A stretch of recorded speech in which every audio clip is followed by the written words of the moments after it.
Millionaire CEO's car broke down only to be fixed by a single dad, who happened to be her first love, a storytelling video script for Heartfelt Moments. What if the worst moment of your day turned into the miracle you never knew you were waiting for? What if the road that felt like it was going nowhere suddenly led you straight back to where your heart had always belonged? Sometimes life doesn't give you second chances on a silver platter. Sometimes it leaves you stranded on the side of a highway in the pouring rain and sends the one person you never stopped thinking about to find you there. If stories like this one touch your heart, you are in the right place. Here at Heartfelt Moments, we believe that kindness is never wasted, and that real love has a way of finding its way home. Hit that subscribe button, give this video a like, and drop a comment below telling us about a moment when a stranger's kindness changed your day. We read every single one. Now, let's get into today's story. Her name was Diana Mercer, and by every measure the world uses to keep score, she had won. At 42, she was the CEO of one of Chicago's fastest-growing tech companies. Her name appeared in Forbes. Her calendar was booked 3 months out. She owned a penthouse with a view of Lake Michigan that made visitors go quiet the moment they walked through the door. But Diana had a secret that no corner office could fix.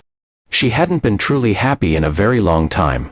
It was Thursday evening in late October when everything changed. Diana had just left a grueling board meeting, her mind already racing toward the next problem to solve. She was driving herself that night, something she rarely did anymore because she'd given her driver the evening off. Rain hammered the windshield on I-90, and she was replaying the meeting in her head when she felt it. A deep, grinding shudder, then a loud pop, then silence from the engine. She pulled to the shoulder, flipped on her hazard lights, and sat there in the dark, watching the rain streak down the glass. Her phone showed 3% battery. The roadside assistance app refused to load. She was 6 miles from the nearest exit, dressed in a blazer and heels that cost more than most people's car payments, completely and utterly stuck. She had barely stepped out into the rain when a pickup truck slowed and pulled up behind her, its headlights cutting through the dark. Her first instinct was caution. Her second instinct was relief. Her third instinct, the one that made her grab the doorframe to steady herself, was recognition. The man who stepped out of that truck was tall, broad-shouldered, wearing a faded gray hoodie with the words Harrison Auto across the chest. He had a flashlight in one hand and a kind, cautious smile on his face, the kind of smile that asks, "Are you okay?" before the words even come out. It was Marcus Webb, her Marcus. The boy who had walked her home from school every single day when they were 17. The one she had loved so simply, so completely, in that way you only love someone before the world teaches you to be afraid of it. They hadn't seen each other in 23 years. For a moment, neither of them spoke. The rain fell between them like a curtain neither one knew how to part. "Diana?" he said softly. "Marcus." That was all she could manage. He didn't make it awkward. He didn't make it about the past. He just nodded, rolled up his sleeves, and said, "Let me take a look." It turned out to be a blown alternator, something Marcus diagnosed within 5 minutes, and fixed within 40, working in the rain without a single complaint, his hands sure and steady under the hood of her car.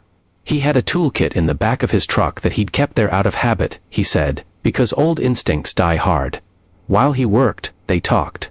Diana learned that Marcus had been raising his 12-year-old daughter Lily on his own for the past 7 years. He ran a small auto repair shop on the south side, Harrison Auto, named after the street where he'd grown up. It wasn't glamorous, he said with a quiet laugh, but it was his, and people in the neighborhood depended on him. That mattered to him more than anything. She told him about the company, the board meetings, the long nights, the life that looked so perfect from the outside. She hadn't planned to say any of that. But something about standing on the side of a rainy highway with this man made the usual walls come down. When the car was running again, Marcus wiped his hands on a rag and refused to take a single dollar from her. "You don't owe me anything," he said. "This is just what you do for people." Diana looked at him in the glow of the hazard lights, this man who had grown into something quiet and steady and good, and felt something loosen in her chest that she hadn't realized she'd been holding tight for decades.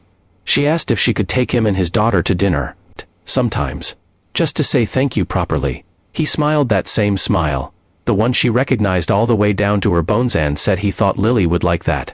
That dinner happened the following Saturday, then another one the week after. Lily turned out to be sharp-witted, funny, and completely unimpressed by Diana's job title, which Diana found absolutely wonderful. Nobody can say exactly what will come next for Diana and Marcus. Life is not a fairy tale with a guaranteed ending. But what is certain is this: on a rainy October night, a man chose kindness over convenience. He pulled over. He helped. He asked for nothing. And in doing so, he reminded a woman who had everything that the most important things can't be scheduled, bought, or optimized. They can only be felt. Kindness is rarely loud. It doesn't usually arrive in a grand gesture or a headline. Most of the time, it looks exactly like Marcus: quiet, steady, showing up in the rain when someone needs you and doing what you can with what you have. We never know who we're pulling over to help. We never know which small act of grace will ripple out further than we can imagine.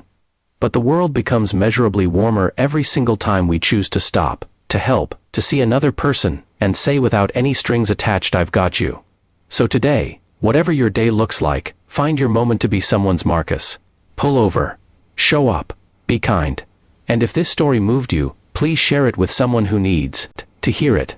Here at Heartfelt Moments, that's what we're here for, one story at a time.